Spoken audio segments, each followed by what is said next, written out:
So we are continuing with Zarina's work again today. I wanted to show you something today, which is sort of, it will be very interesting to see how you guys end up using it, called custom functions, which is basically just think about like this particular artwork for the moment, this one on the right here. So you can see that specifically there is a simple shape that's always there, and then there's some kind of textural thing happening inside it.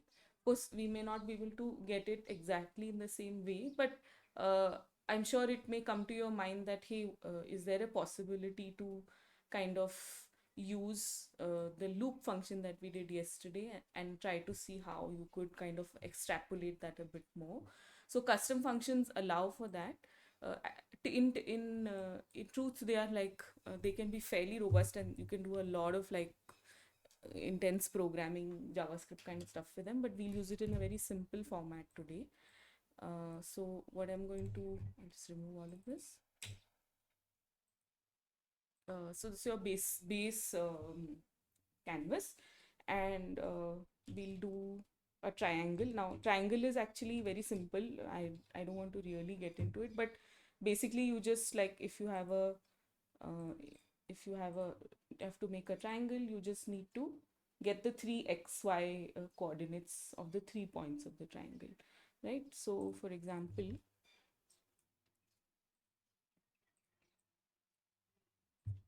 if I wanted to make the shape of a house, I could for the moment just simply think about it as just one triangle and a square underneath, right? So say for example, I started here on my canvas, which was say 100 comma 100, right? And my next point could be, say this is going up again, so like 50 comma 50, 50 comma 150. That's like 50 plus here, but less 100, less 50 here, so 150. And then this is at 200, and y is 100 again, and then this is my square, which is starting at the same point and then progressing this way. So if I had to just draw this simply, I think it's not very difficult. We just need to first make a triangle. Oh, sorry, what did I do wrong? 200 comma.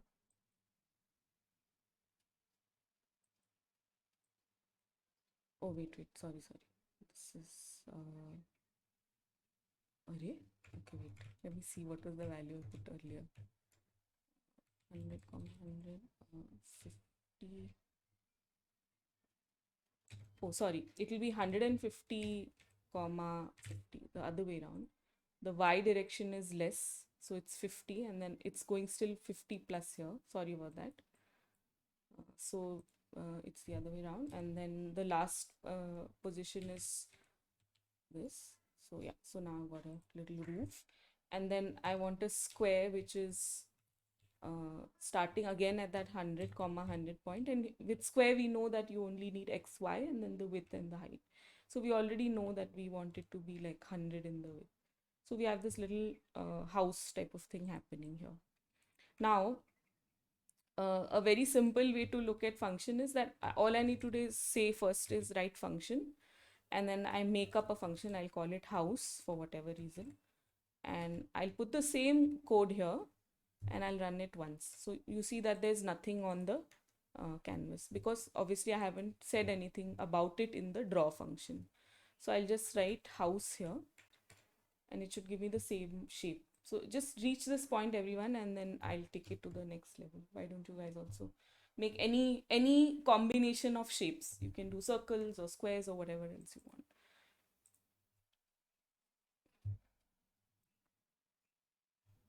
So maybe I want to add an extra circle also here.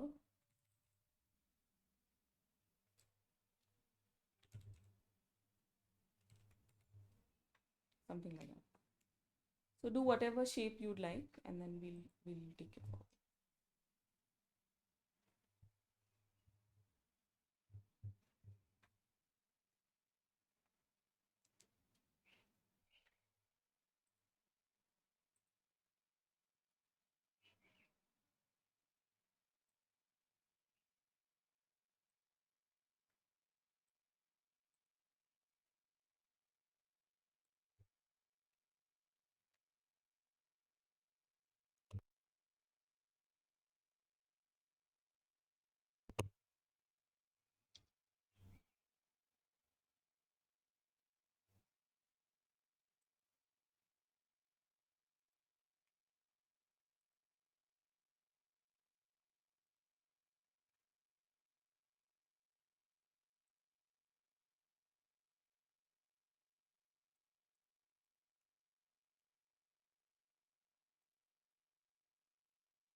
Cool. Cool.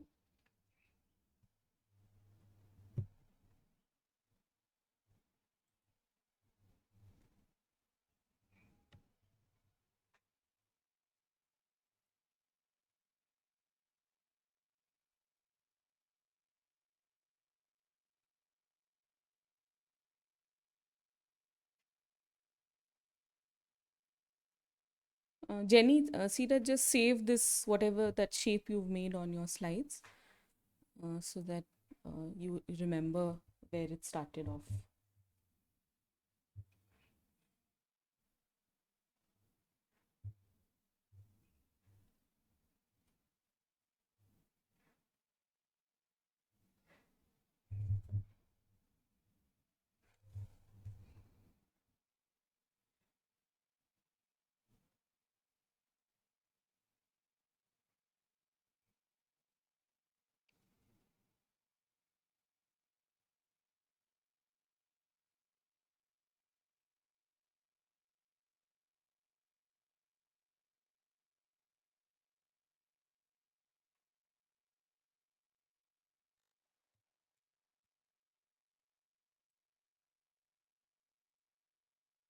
And anyone wants to add more slides and all, like, please feel free to kind of uh, add slides and figure things out.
Okay.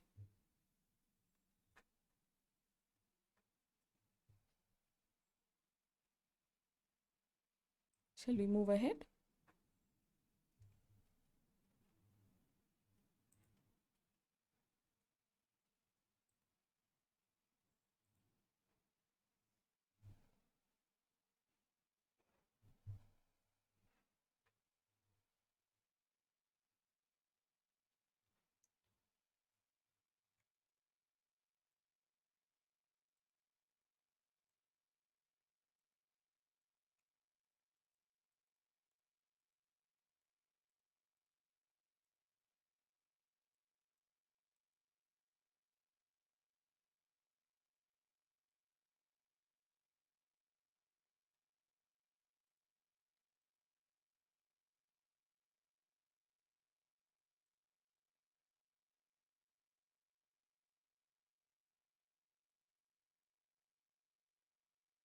Okay.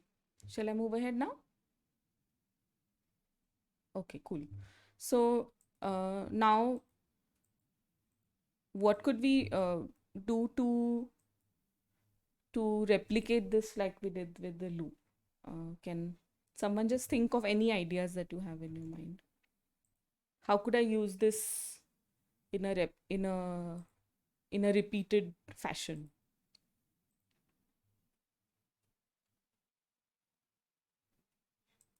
Anything, just like give me any thoughts that you might have from whatever we've already learned.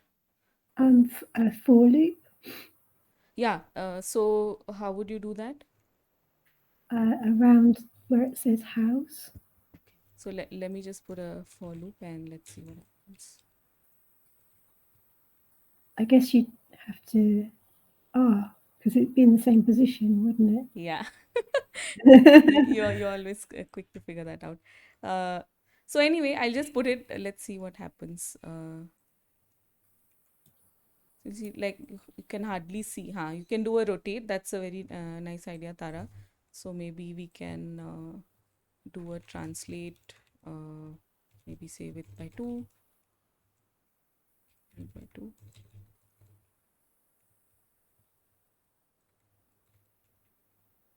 And then I can do a rotate by pi or whatever. And then I can maybe do another one, another rotate, and I don't know if it'll be another one. Maybe I'll try another pi by 2. So you can kind of use it on its own. By the way, this is the first time I've done this. So thanks, Tara, for that. Uh, maybe minus 2, I don't know. 2 pi. I don't know where it's gone. But anyway, so you can kind of play around with it in this way also. Or you could even just say, for example, you could say I had this house here. This is my original one. And then I said translate here after the first one. And then I have more. So instead of this translate being width by 2 and height by 2, I could have made this say like 100, comma 0. So it'll, 0. So it'll give it to me right next to it. So there are ways to figure it out, but I think at some point it'll become a bit too haywired.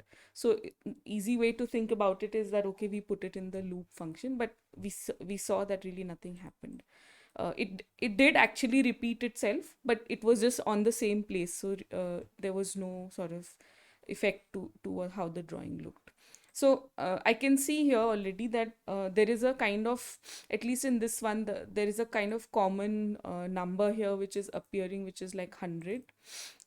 And I know, for example, this, if I add 100 to 50 or minus or add another 100, it will give me that same value. So what I can do is, in my house function, I can add something what is called a parameter. Now these parameters can be anything and they can be innumerable. There is no limit to them, and there is also no limit to how you name them. So I could call it Ambika, or I could call it J, or I could call it Kite, or whatever I wanted to call it. And if I wanted more of them, I could say, like if I have one parameter A, I can have another B, another C, another D, or whatever I wanted as well. So those options are innumerable. But let's, for the sake of this example, say use only A. And then wherever I see 100, and if you want to know how I'm doing this, it's just I'm hitting control on the system and then double clicking all on the numbers which say 100, and then I'll just change them all to A. And wherever it says and now let's just see what happens when we do this. So if I'll do house now, and now instead of A, I'll replace it with any numeral that I want. So currently I'll just put 100 because we haven't done the full maths. So it should give me 1 square.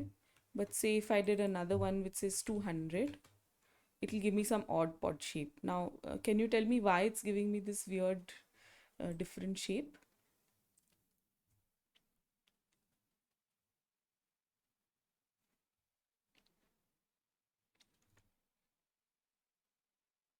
Because all the other values are still coming in as fixed at 50 or 100 or 200 or 150 or 40. So what I'll do here is I'll just say A plus 50, which was what I was doing. Here it can be A minus 50, A plus 100, and then this can also be A plus 50. This I'll let it be 40 because this is just the radius of my circle. So it bears no XY coordinate format, right? So now if I make these, oops, what did I do wrong? Okay, this is also A. So this time it gave me a bigger one. So I'll make this also 100. So now you can see that if I draw more of them across the board, I can kind of use this one parameter that I had to build something across. So now, of course, this is the one. This one is giving me a bit of an issue. So what I could do is I could simply just say call it height H, for example, and then say H here. I'm just giving this to you guys as an example. So I'll put h, so I can put, sorry, not h here, then I'll just put 100 here if I want to. And then maybe this one is actually just 30, and then this one is say 150. So then I'll get, okay, this is too close. So now I have these kind of different iterations happening based on that one custom function that I made. But of course, now you see it's nowhere near that original thought process I was taking you to, where there was that one house that's constantly repeated. So we'll get back to that. I'll remove this h value here for the moment and just bring this back to 100. All then we'll have to do is that, so now if I continue this, it's just giving me that one house. So all I'll do now is I'll do a for I say equals to 0 and I times say sorry, I less than say 4 or 5, whatever, and then I'll say I plus equals to for this example, sorry, I'll make it this. So now what will happen is that I'll put the I here, but still you'll see that it's not too different. In fact, the shape will go a bit haywire. Sorry. So now they're kind of all lining up one after the other right here. So maybe if I do times 100, you'll see that I'm getting 4 shapes like this together.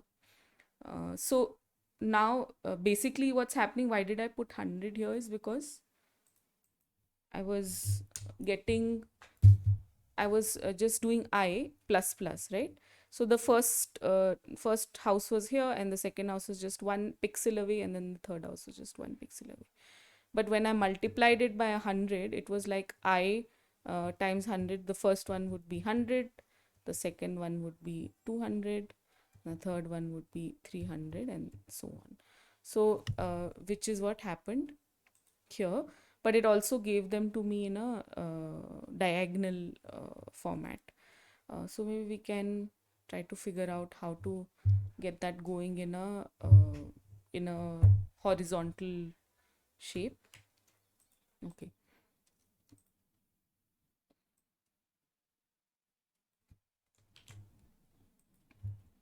So the other option we can try is, I don't know if this will work though. Let's see. So add 100 directly here, like how we do normally. Okay, it's giving me the same answer. So can someone tell me why it's coming out vertically?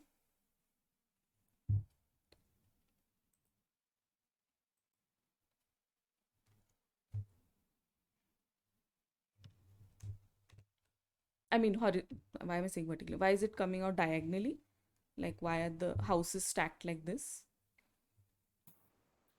Is it because we're using A for both the positions? Exactly. Yeah, it's because we're using A for both the positions. So perhaps if this was all in one line, A, we could just say like maybe keep it at 200 for the moment. Although it would give us, so it would get all the squares in one line. Now, where else would I need this position to change? For the circle as well, right?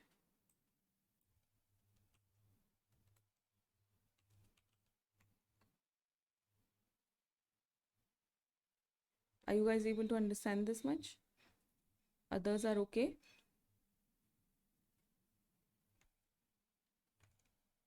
Cool. Okay. And then finally, the tricky one, which is the triangle.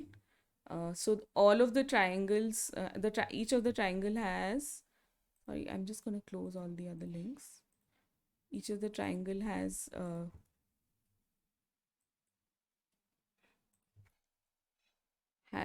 3 points, and basically we want all of them to line up like this, right?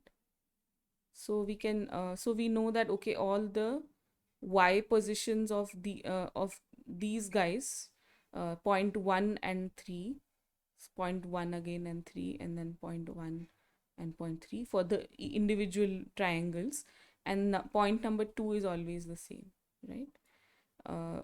In the y direction, but in the x direction it's increasing. So if you look at it here, So this is your y direction, this is your y direction, and this is your y direction. So for the sake of this example, perhaps because we are keeping all of them at 200, I'll just see if this helps us or not.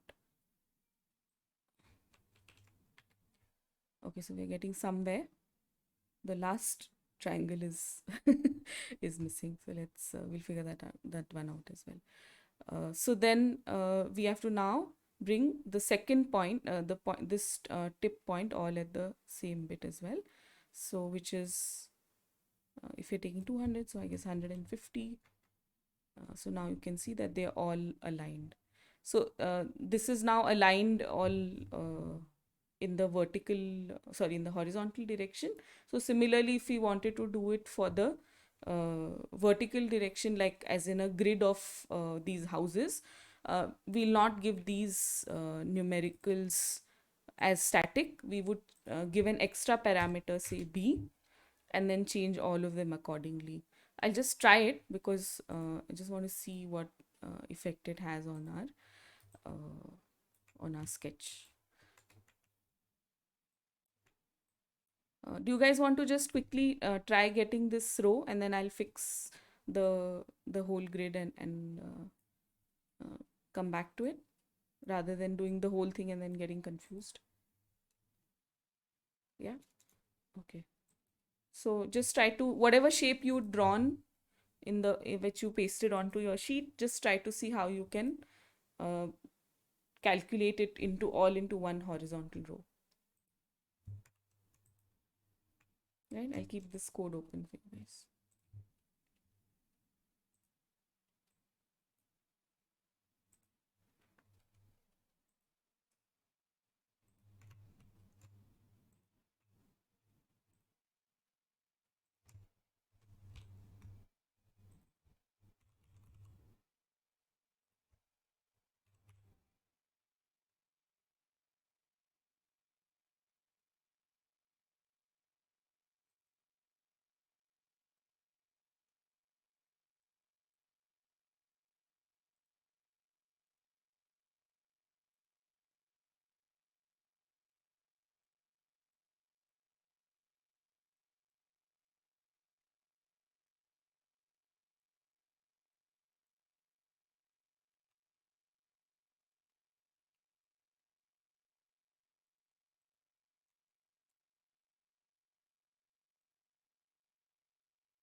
All okay?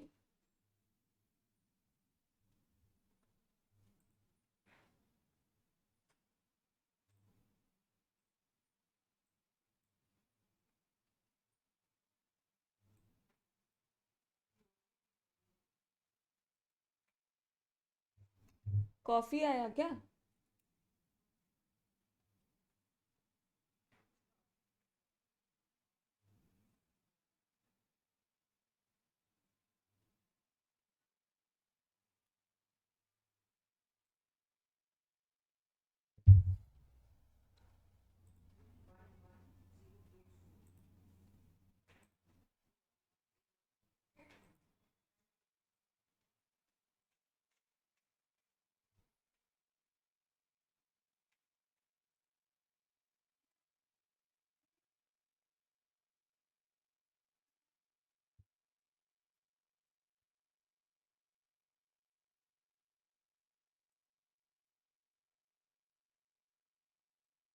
All okay? Everyone's fine?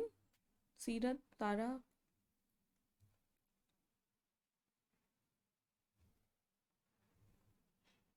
I'll go back to the original one.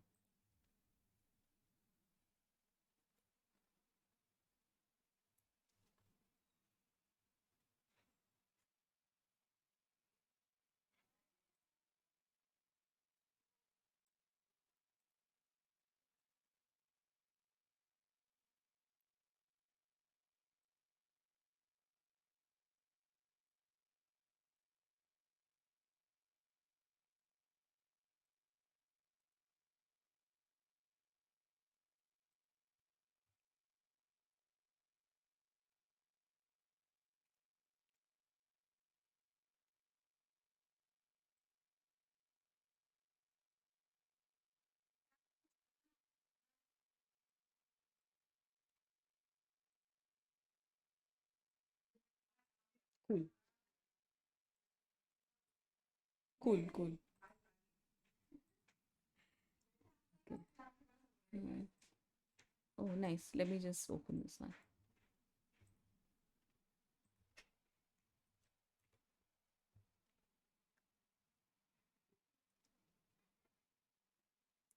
Very cool.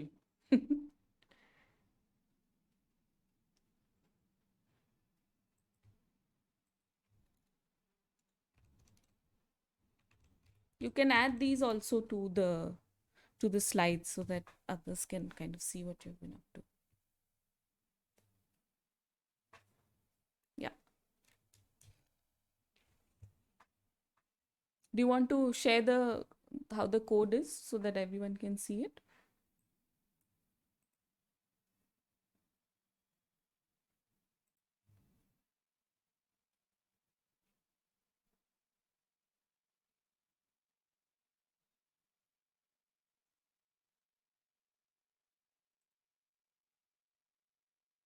Ah, okay. Oh, you can just share this link with the dot editor, like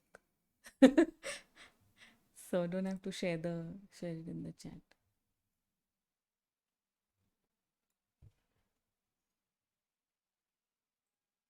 Ah, okay. So shall I move on to looking at how we can get it in a grid? Cool. Okay. Copy.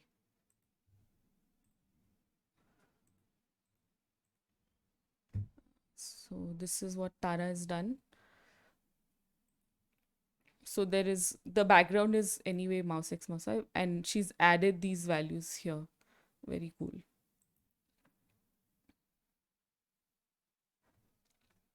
So now what we need to do to get the grid.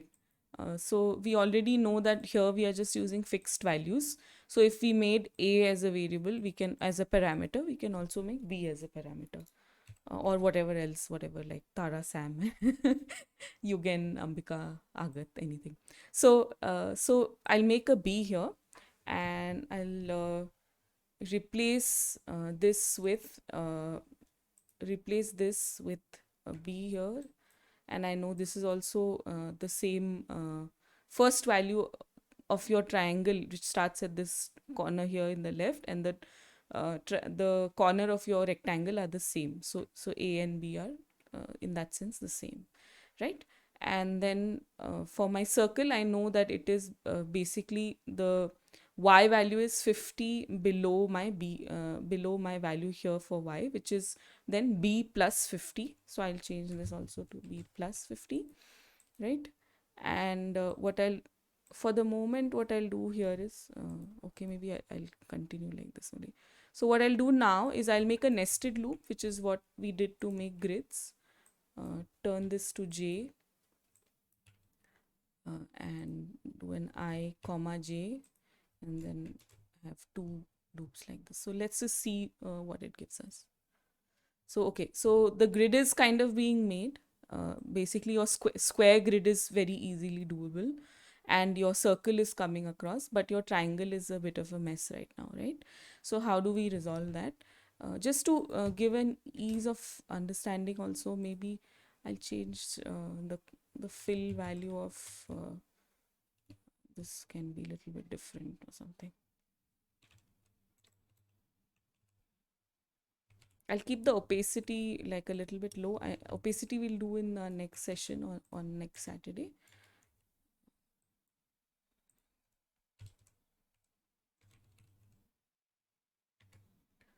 So now I change the circle and the squares opacity a little bit low, so you can see the triangles are a bit haywire.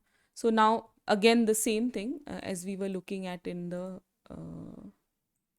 paint, that now what we had done was the value for the triangle was in this way. We were looking at it like these points here and this point here. So we really only essentially needed this point y. So but now the logic for us is that we want another set of them that comes under. Okay, let me just change the page out. Sorry. So this was my first house, and this is my second house. And then I want another one here, like this, right? So this means that this is my height of 100, which is 100, and then another this much of value, which is basically this angle here. But we don't need to go like, we don't have to be so complex. We know that this is 50, because the first time we made it, we did 150 and then we subtracted 50 here, so we know that this is about 50. So basically that's 150 overall in terms of the distance between the height of one house and the height of the other house. So here firstly I'll have to fix the locations of the triangles, right? So oops, I'm here. So what I need to do, so I've got a comma b, right? Then I want to look at, instead of looking at the second point, I want to look at the last point. So I also know that my last point can continue to be b, because that's what I've kept commonly everywhere. So hopefully this okay, so now you can see that they're all aligning, but the top point 2 is kind of converging at a fixed point called 150, right? So we know that, okay, we already know that we were taking about 200. So like if I say b minus 150, it should give me, oh sorry, uh, what should it be? B minus 50, not 150. B minus 50. So it should give me these house ka triangles here. But now I also realize that the houses are overlapping, and I just now showed you guys in the drawing that it's 150 distance. So my nested loop value, which I'm taking as 100 increment, I'll just take that as 150 increment. So my houses will appear one underneath the other. So here as well, I can add another 50 here or something. Oh, not here, sorry, in the y value. And then the houses can appear one underneath the other. So yeah, so I think that's kind of simple. At this point, you figured out a little bit on how to get this going. I'll add a little bit of a punch to this by giving you a little understanding of random, using random as a value. So it'll give you a little bit of a extra thing to play with over the coming week, and while you will love it, I'll curse myself for giving you this tool, because once people start using random, they forget about the concepts and they just enjoy themselves quite a bit. And then we get lost in the sessions. So so just save this as is. I will just save this and share it with you guys, so you can play around with it also. Yes, I know the ones who already know it. Just give us a bit of say. So basically, random is basically, it's random. So it's like it gives you a random number between a range of numbers, and and the random number is typically not in integer. So like say if I ask you, think of any number between 1 and 0, you'll typically say 4, 5, 10, whatever. Sorry, 1 and 0, I'm saying, sorry, 1 and 10, you might say 4, 5, whatever, but you'll never say 4.07238, whatever. So yeah.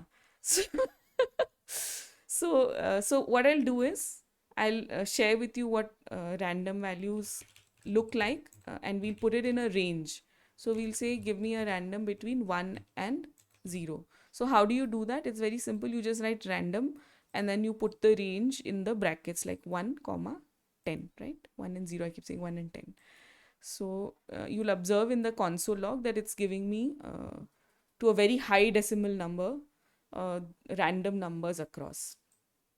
And the wonderful thing about this is that, say for example, I were to make this into a variable, and I were to make a circle and say x and then say 240. So suddenly you'll see that it's trying to give me a value between 1 and 10, and the circle is trying to move within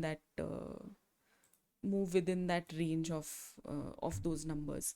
And why is it moving? It's because every frame rate, it gives me a new random number. It's giving me a new random number between that. If I had put it in setup, it would not be the same. So for example, And maybe I'll make this range a bit bigger so you can actually see what it's doing.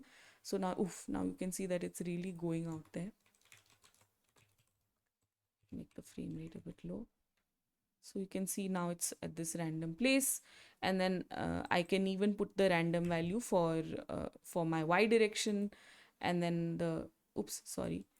So my circle, now my circle will come in this diagonal always. So yeah, so the possibilities with this are fairly endless. And say for example, in this example, I put the y value here, right? And I make this 100. So now you'll see it's only changing every time I'm refreshing my sketch. So as I mentioned to you guys before, anything that happens in the setup happens only once. So it's just got that one value at that one time, and then after that it's used that value and read it within the draw function. Whereas when we had kept it here, so now if I were to take this same value and put it here, it'll do that same thing that we just saw in the horizontal direction, right? So you can really like play around with this idea quite interestingly. For example, I mean, the one that people love to do is basically I just make an x also, just finish it off. So now you will see that it's anywhere on the canvas. And the reason behind this showing up anywhere as opposed to the earlier example where I used the same value here was because it's always giving me the same value. But here when I'm putting y is any other random number between 0 and 400, and x is any other random value between 0 and 400. So now one can do fun things like add the background here, and then suddenly you have this whole canvas filling up with circles. And of course, if the frame rate is normal, like 30 frames per second, it happens really fast. And of course, random need not just be used in your xy coordinate. You could use it also in your the size of your circle, so you can go crazy with that. Then you can also, one second, I'd like to bring this back here. You can also use it for your fill. Like for example, I can do fill x comma y, and then I can do 100 here, and then it'll give me like go crazy with this like very epileptic thing. So there's lots of possibilities with random. And if you were to use it in your sketch that we just did, which was this one, right? So I could say, perhaps for example, this when we add this I value is always fixed as this particular value, right, in the y direction. So for example, maybe here I did random between 10 and 15, for example. So now you can see that they're just going a bit crazy here. But maybe I don't want it to give this very horrible, like jittery feel. But maybe as I tried in the one where I put it in setup, that I want it to be set every time that I refresh the canvas. So, oops, what did I do wrong? Maybe I'll give a larger range just for the heck of it. Okay, so maybe it's setting once and then it's like ignoring it or something like that is happening. I'm not really sure. But yeah, so like you can try some ideas here. Okay, so you may have noticed that in the variable, when I put it in the global variable, I didn't put any value, which is also a possibility. You don't have to put any number here, and you can just declare an R and then keep changing its variable value anywhere in the course of your code. So we'll come to this a bit later. It tends to like be a bit of a confusing thing sometimes. So yeah, so you can possibly look at how you'd want to change that even in your other code which you've done. Sorry, your which one is it? The one we did yesterday, which was This one, I guess. Oh no, sorry. It's doing something in the middle.